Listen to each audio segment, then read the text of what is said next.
Well, Debbie Wasserman Schultz is back in Florida fighting for her political life. It was just a few weeks ago, as you might remember, that she was expecting to bask in the spotlight at the Democratic National Convention in Philadelphia. But in an unprecedented move, she was forced to step down as the head of the DNC just as that convention was to start. Bernie Sanders had been calling for her removal, accusing her of rigging the primary for Hillary Clinton. But when leaked emails revealed that there had indeed been favoritism by the DNC for Clinton over Sanders, Wasserman Schultz was out. She then returned to Florida, where she is running for re-election, facing a challenge in the Democratic primary from political newcomer Tim Canova. Bernie Sanders has endorsed Canova and is helping him raise money. Canova has been pushing Wasserman Schultz to debate. Finally, he got his wish yesterday. She became a co-sponsor in June and July of 2016. That is the truth. You can look it up online. It's right there. Very, very clear. And this is her record is clear that she. Argument it's not silly. Joining me now is Tim Canova, law professor, candidate for Congress, challenger of Debbie Wasserman Schultz down there in Florida. We should say this district, it's Broward, it's Miami-Dade. You're down there in South Florida. So look, the national story everybody remembers was the drama at the DNC in Philadelphia. Debbie Wasserman Schultz had been planning to preside over the convention, deliver a speech. She stepped down when these emails came to light that showed, yeah, the DNC staffers at the DNC, they'd been basically on Team Clinton. They didn't like Bernie Sanders that much. So that's what happened a month ago. How has that affected your race in that district? Has it affected it at all? It has. We were already doing very well, putting together a great campaign. But her disgraceful downfall from the DNC has really undermined her credibility here in the district. Her popularity has taken a nosedive. It's created a great opening for the campaign, and we had already been building a great campaign.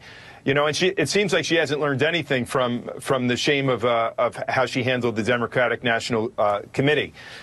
She had talked about having one debate with me. She said she was negotiating with my camp. We never heard from her. Next we hear she's got a friendly TV station that has a Sunday morning debate at 8 in the morning when everyone will be in church. It's the same kind of thing. She doesn't want to debate in prime time. She's already rejected any follow-up debates. We've had invitations from America TV, which is the leading Hispanic television station in South Florida, the Southern Christian Leadership Council, and two other, outlets have invited us to debate. She doesn't want to go anywhere near these issues that deal with the Hispanic and African American communities, however. I have to say, though, I took a look at your district in the primary, in the presidential primary. It voted, we can put this up on the screen, Clinton beat Sanders by 38 points down in your congressional district there in Florida. I have to say, I look at that and I say, if the accusation is that Debbie Wasserman Schultz and the DNC had their thumb on the scale on behalf of Hillary Clinton, from her standpoint, this is a good district to be accused of that in, isn't it? No, not at all, actually. You know, Bernie Sanders did not do well here in South Florida, but he never really showed up. For whatever reasons, his campaign didn't feel they had the resources. They had no field office in my entire district and only one in South Florida. And at the time, I do think the Sanders campaign had limited resources. But take a look at what's happened since Wasserman Schultz's disgraceful exit from the DNC. The polls are now showing that Bernie Sanders' popularity in this district is over 80%. Over 30 points higher than Debbie Wasserman Schultz's popularity, which is still in a nosedive. And why is Bernie Sanders popular here now in South Florida?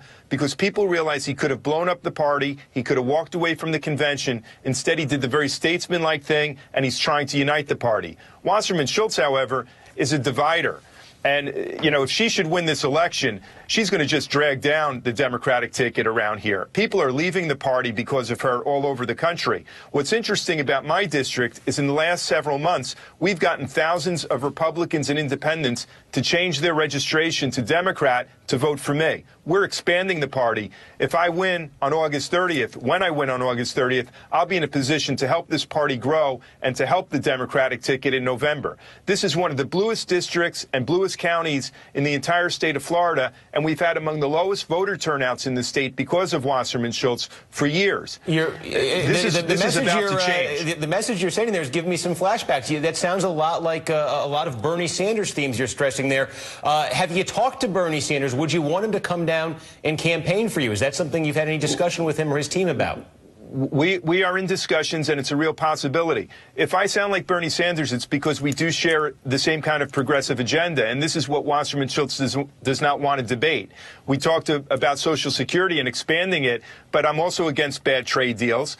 I also think that the Federal Reserve should be helping pension funds, multi-employer pension funds, and also public sector pension funds the same way it's helped Wall Street. We should have reform of bankruptcy law so that judges can help revise underwater mortgages. We still never dealt with that. And we should have fundamental labor law reforms and repeal Section 14B of the Taft-Hartley Act and actually help unions organize. This is a robust agenda that my campaign has, and she can't hold a candle to it. All right, Tim Canova, he is challenging Debbie Wasserman Schultz in the Democratic primary at the end of this month down there in South Florida. We should mention we invited Debbie Wasserman Schultz to appear on the show as well. She declined.